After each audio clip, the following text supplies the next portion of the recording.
ACB arguments ఏసీబీవి. ఇక రేపు ED ఏమి ఒక్క నిమిషం సార్ ఈడీ ఏమి ఆర్గ్యుమెంట్స్ ఇస్తుంది, ఈడీ ఏం క్వశ్చన్ చేస్తుంది, అది ఎలా ఉంటుందనే తెలియదు. అరుణ్ కుమార్ గారు బ్రీఫ్గా చెప్పండి, దీంట్లో ఎలాంటి పరిణామాలు చూడబోతున్నాం మనం బ్రీఫ్గా.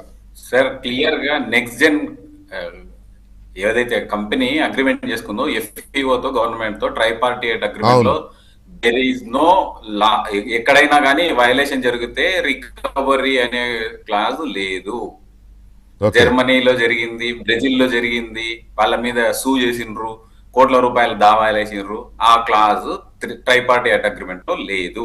ట్రైపార్టీయేట్ అగ్రిమెంట్ లో నెక్స్ట్ జెన్ అనేది Greenko company sister associated company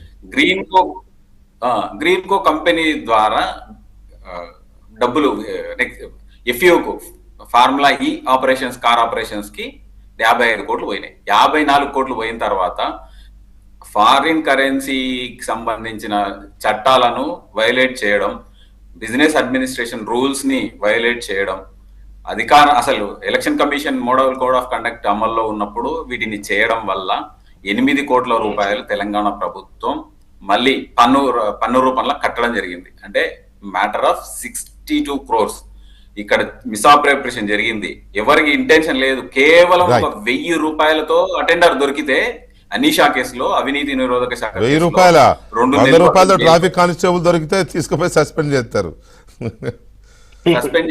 2 నెలలకు కానీ బెయిల్ రాదు.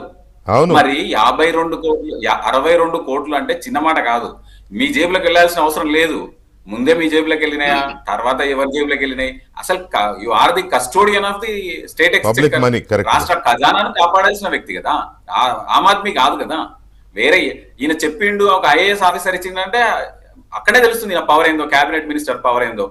చెప్తే కోట్ల రూపాయలు మళ్ళీపోయినాయి. ఈయన జేబులకు రావాల్సిన రూల్ ఏం లేదు కదా, ఎక్కడ లేదు కదా, మనం చూస్తాం. అదే ఇక్కడ ఒకటి వాళ్ళు చెప్తున్నట్టుగా కేటీఆర్ గారు కానీ లేదా వాళ్ళు చెప్తున్నట్టుగా మిస్అప్రోప్రియేషన్ జరగలేదని వాళ్ళు ఆర్గ్యూ చేస్తున్నారు. మళ్ళీ వాళ్ళే కన్ఫెస్ చేస్తున్నారు, సమ్ ఇర్రెగ్యులారిటీస్ ఆర్ దేర్. నేను అఫీషియల్ గా వాళ్ళు ఓరల్ గా చెప్పాను